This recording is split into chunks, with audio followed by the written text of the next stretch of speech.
রাইয়ের উপর রীতিমতো জুলুম খাটিয়ে এবার রাইকে আরও একবার নিজের প্রতি দুর্বল করে তুলল অনির্বাণ। হ্যাঁ বন্ধুরা, ভিডিওতে লাইক দিয়ে দেখতে থাকুন। যে মুহূর্তে কিনা অঞ্জন অনির্বাণকে রায় সম্পর্কে জানায়, ঠিক সেই মুহূর্তে অনির্বাণ রাইয়ের কাছে দৌড়ে ছুটে যাওয়া মাত্রই রাইয়ের মা অনির্বাণকে আটকে দিয়ে বলতে থাকে যে খবরদার, তুমি কোনো মতে আমার মেয়ের কাছাকাছি যাওয়ার চেষ্টা করবে না। তুমি আর যদি কোনোভাবে আমার মেয়েকে দুর্বল করার চেষ্টা করো তাহলে কিন্তু আমার কাছ থেকে খারাপ কেউ হবে না, কারণ আমি কিন্তু এবার রাইয়ের হয়ে তোমার বিরুদ্ধে রুখে দাঁড়াবো। কারণ তুমি এই তো দিন ধরে যা কিছু করে এসেছো আমার মেয়ের সাথে, তারপরে আর যাই হোক না কেন তোমার কোনো ক্ষমা হতে পারে না। তুমি আমার মেয়ের ক্ষমার অযোগ্য, তুমি সেটা বুঝতে পারছো না? তাহলে নির্লজ্জ বেহায়ের মতন কেন তুমি এখান অব্দি পৌঁছে এসেছো বলো তো? তুমি কেন আমার মেয়ের পেছন করছো?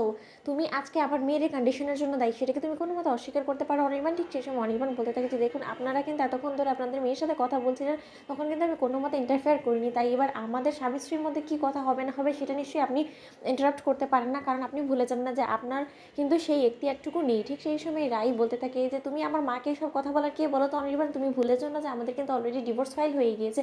তখন অনির্বাণ বলতে থাকে যে রাই, একটা জিনিস তো তুমিও ভুলে গিয়েছো, আমাদের ডিভোর্স ফাইল হয়েছে ঠিক আছে, কিন্তু এখনও কিন্তু আমরা লিগালি হাজব্যান্ড ওয়াইফ, কারণ আমাদের সেই ফর্মালিটিস এখনও পর্যন্ত কমপ্লিট হয়নি। তাই সেই সুবাদে আমি এখনও পর্যন্ত স্বামী হিসেবে তোমার উপরে অধিকার ফলাতে পারি, আর সেটা করা থেকে আমাকে কেউ আটকাতে পারে না। তখন রাইয়ের দাদাভাই বলতে থাকে যে এখানে কি হচ্ছে?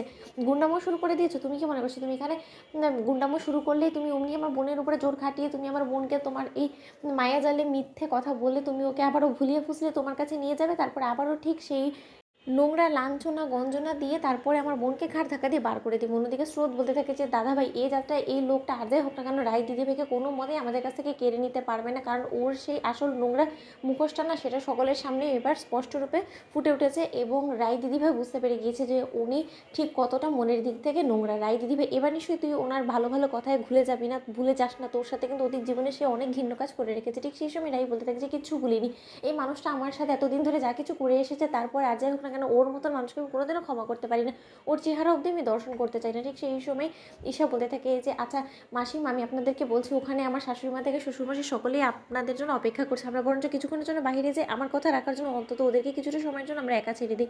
ঠিক সেই সময় যখন রাইয়ের মা ঈশা কথা রাখার জন্য ওদেরকে একান্ত কিছুটা সময় দেয়, ঠিক সেই মুহূর্তে রাই বলতে থাকে যে না ঈশা, তোমরা কোথাও যাবে না, কারণ এটা তোমাদের বাড়ি, তোমাদের এখানে থাকার অধিকার আছে। আর কী বা এই লোকটা আমাকে বলবে একান্ত সময় দিলে বলো তো? কারণ এই লোকের সাথে কথা বলার রুচি আর যাই হোক না কেন আমার অন্তত নেই, আমি ওর মতন মানুষের মুখ দর্শন করতে চাই না। তুমি তো সেটা খুব ভালো করে বুঝতে পেরেছো ঈশা, তাহলে তুমি সেই জিনিসটা বোঝা সত্ত্বেও তুমি কেন অনির্বাণ স্যারের সাথে আমাকে একা ছেড়ে দেওয়ার কথাটা বলছো, আমার মাকে বোঝানোর এতটা জোর দিচ্ছ? তখন অনির্বাণ বলতে থাকে যে রাই, আমার তোমার সাথে একান্তই কিছুটা কথা বলার আছে, আর তোমাকে শুনতে হবে, তুমি আমার কথাগুলো শুনতে বাধ্য। ঠিক সেই সময় রাই বলতে থাকে যে তোমার যে সব কথা বলার আছে সেটা সকলের সামনেই তোমাকে বলতে হবে, নইলে তুমি এখান থেকে এক্ষুনি আসতে পারো। তো বন্ধুরা, ভিডিওটি ভালো লাইক কমেন্ট শেয়ার করে সাবস্ক্রাইব করতে ভুলো না।